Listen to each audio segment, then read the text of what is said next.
உபாகமம் 9ஆம் அதிகாரம். இஸ்ரவேலே கேள், நீ இப்பொழுது யோர்தானை கடந்து உன்னிலும் ஜனம் பெருத்ததும் பலத்ததுமான ஜாதிகளை துரத்தி வானத்தை அளாவிய மதில் சூழ்ந்த பெரிய பட்டணங்களை பிடித்து ஏனாக்கின் புத்திரராகிய பெரியவர்களும் நெடியவர்களுமான ஜனங்களை துரத்திவிடப் போகிறாய். இவர்கள் செய்தியை நீ அறிந்து ஏனாக் புத்திரருக்கு முன்பாக நிற்பவன் யார் என்று சொல்லப்படுவதை நீ கேட்டிருக்கிறாய். உன் தேவனாகிய கர்த்தர் உனக்கு முன்பாக கடந்து போகிறவர் என்பதை இன்று அறிய கடவாய். அவர் பட்சிக்கிற அக்கினியைப் போல அவர்களை அழிப்பார். அவர்களை உனக்கு முன்பாக விழப் பண்ணுவார். இவ்விதமாய் கர்த்தர் உனக்கு சொன்னபடியே நீ அவர்களை சீக்கிரமாய் துரத்தி அவர்களை அழிப்பாய்.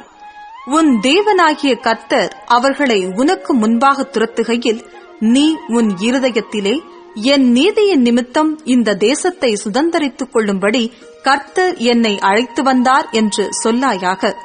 அந்த ஜாதிகளுடைய ஆகாமியத்தின் நிமித்தமே கர்த்தர் அவர்களை உனக்கு முன்பாக துரத்திவிடுகிறார். உன் நீதியின் நிமித்தமும் உன் இருதயத்தினுடைய உத்தமத்தின் நிமித்தமும் நீ அவர்கள் தேசத்தை சுதந்தரிக்கும்படி பிரவேசிப்பதில்லை. அந்த ஜாதிகளுடைய ஆகாமியத்தின் நிமித்தமாகவும் ஆபிரகாம், ஈசாக்கு, யாக்கோபு என்னும் உன் பிதாக்களுக்கு கர்த்தர் ஆணையிட்டு சொன்ன வார்த்தையை நிறைவேற்றும்படியாகவும் உன் தேவனாகிய கர்த்தர் அவர்களை உனக்கு முன்பாக துரத்திவிடுகிறார். ஆகையால் உன் நீதியின் நிமித்தம் உன் தேவனாகிய கர்த்தர் உனக்கு அந்த நல்ல தேசத்தை சுதந்தரிக்க கொடார் என்பதை அறிய கடவாய். நீ வணங்கா கழுத்துள்ள ஜனம், நீ வனாந்திரத்தில் உன் தேவனாகிய கர்த்தருக்கு கடுங்கோபம் உண்டாக்கினதை நினை, அதை மறவாயாக. நீங்கள் எகிப்து தேசத்திலிருந்து புறப்பட்ட நாள் முதல் இவ்விடத்தில் வந்து சேரும் மட்டும் கர்த்தருக்கு விரோதமாய் கலகம் பண்ணினீர்கள். ஓரேபிலும் நீங்கள் கர்த்தருக்கு கடும் கோபம் உண்டாக்கினதினால் கர்த்தர் உங்களை அழிக்கத்தக்கதான உக்கிரம் கொண்டார். கர்த்தர் உங்களோடே பண்ணின உடன்படிக்கை பலகைகளாகிய கற்பலகைகளை பெற்றுக் கொள்ளும்படி நான் மலையில் ஏறினபோது 40 நாள் இரவும் பகலும் மலையில் தங்கி அப்பம் புசியாமலும் தண்ணீர் குடியாமலும் இருந்தேன். அப்பொழுது தேவனுடைய விரலினால் எழுதியிருந்த 2 கற்பலகைகளை கர்த்தர் என்னிடத்தில் ஒப்புக் கொடுத்தார். சபை கூடியிருந்த நாளில் கர்த்தர் மலையிலே அக்கினியின் நடுவிலிருந்து உங்களுடனே பேசின வார்த்தைகளின்படியே அவைகளில் எழுதியிருந்தது.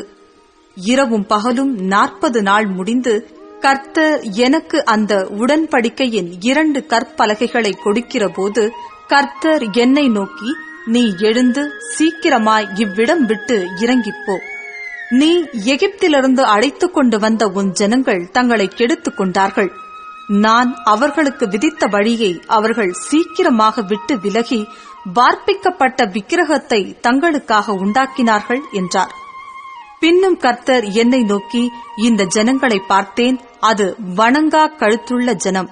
ஆகையால் நான் அவர்களை அழித்து அவர்கள் பேரை வானத்தின் கீழ் அற்றுப்போக பண்ணும்படி நீ என்னை விட்டுவிடு. அவர்களை பார்க்கிலும் உன்னை பலத்ததும் ஜனம் பெருத்ததுமான ஜாதியாக்குவேன் என்றார். அப்பொழுது நான் திரும்பி மலையிலிருந்து இறங்கினேன். மலையானது அக்கினி பற்றி எரிந்து கொண்டிருந்தது. உடன்படிக்கையின் 2 பலகைகளும் என் 2 கைகளில் இருந்தது. நான் பார்த்தபோது, நீங்கள் உங்கள் தேவனாகிய கர்த்தருக்கு விரோதமாக பாவம் செய்து வார்ப்பிக்கப்பட்ட கன்றுக்குட்டியை உங்களுக்கு உண்டாக்கி கர்த்தர் உங்களுக்கு விதித்த வழியை சீக்கிரமாய் விட்டு விலகினதைக் கண்டேன். அப்பொழுது நான் என் 2 கைகளிலும் இருந்த அந்த 2 பலகைகளையும் ஓங்கி எறிந்து அவைகளை உங்கள் கண்களுக்கு முன்பாக உடைத்துப் போட்டேன். கர்த்தரை கோபப்படுத்துவதற்கு நீங்கள் அவருடைய சமூகத்தில் பொல்லாப்பு செய்து நடப்பித்த உங்களுடைய சகல பாவங்கள் நிமித்தமும் நான் கர்த்தருக்கு முன்பாக முன்போல இரவும் பகலும் 40 நாள் விழுந்து கிடந்தேன். நான் அப்பம் புசிக்கவும் இல்லை, தண்ணீர் குடிக்கவும் இல்லை. கர்த்தர் உங்களை அழிக்கும்படி உங்கள் மேல் கொண்டிருந்த கோபத்திற்கும் உக்கிரத்திற்கும் பயந்திருந்தேன். கர்த்தர் அந்த முறையும் என் மன்றாட்டை கேட்டார். ஆரோன் மேலும் கர்த்தர் மிகவும் கோபம் கொண்டு அவனை அழிக்க வேண்டும் என்றிருந்தார். அப்பொழுது ஆரோனுக்காகவும் விண்ணப்பம் பண்ணினேன். உங்கள் பாவ கிரியையாகிய அந்த கன்றுக்குட்டியை நான் எடுத்து அக்கினியில் எரித்து அதை நொறுக்கி தூளாய் போகும் மட்டும் அரைத்து அந்த தூளை மலையிலிருந்து ஓடுகிற ஆற்றிலே போட்டுவிட்டேன். தபேராவிலும் மாசாவிலும் கிப்ரோத் அத்தாவாவிலும் கர்த்தருக்கு கடும் கோபம் உண்டாக்கினீர்கள். நீங்கள் போய் நான் உங்களுக்கு கொடுத்த தேசத்தை சுதந்தரித்துக் கொள்ளுங்கள் என்று கர்த்தர் காதேஸ் பர்னேயாவிலிருந்து உங்களை அனுப்புகையிலும் நீங்கள் உங்கள் தேவனாகிய கர்த்தரை விசுவாசியாமலும் அவருடைய சத்தத்துக்கு செவிகொடாமலும் அவருடைய வாக்குக்கு விரோதமாய் கலகம் பண்ணினீர்கள். நான் உங்களை அறிந்த நாள் முதற்கொண்டு நீங்கள் கர்த்தருக்கு விரோதமாக கலகம் பண்ணுகிறவர்களாயிருந்தீர்கள். கர்த்தர் உங்களை அழிப்பேன் என்று சொன்னபடியினால் நான் முன்போல் கர்த்தரின் சமூகத்தில் இரவும் பகலும் 40 நாள் விழுந்து கிடந்தேன். அப்பொழுது நான் கர்த்தரை நோக்கி பண்ணின விண்ணப்பமாவது, கர்த்தராகிய ஆண்டவரே, தேவரீர் உம்முடைய மகத்துவத்தினாலே மீட்டு பலத்த கையினால் எகிப்திலிருந்து கொண்டு வந்த உமது ஜனத்தையும் உமது சுதந்திரத்தையும் அழிக்காதிருப்பீராக. கர்த்தர் அவர்களுக்கு வாக்குத்தத்தம் பண்ணியிருந்த தேசத்தில் அவர்களை பிரவேசிக்க பண்ண கூடாமற் போனபடியினாலும் அவர்களை வெறுத்தபடியினாலும் அவர்களை வனாந்திரத்தில் கொன்று போடும்படிக்கே கொண்டு வந்தார் என்று நாங்கள் விட்டு புறப்படும்படி நீர் செய்த தேசத்தின் குடிகள் சொல்லாதபடிக்கு தேவரீர் இந்த ஜனங்களின் முரட்டாட்டத்தையும் இவர்கள் ஆகாமியத்தையும் இவர்கள் பாவத்தையும் பாராமல் உமது தாசராகிய ஆபிரகாம், ஈசாக்கு, யாக்கோபு என்பவர்களை நினைத்தருளும்.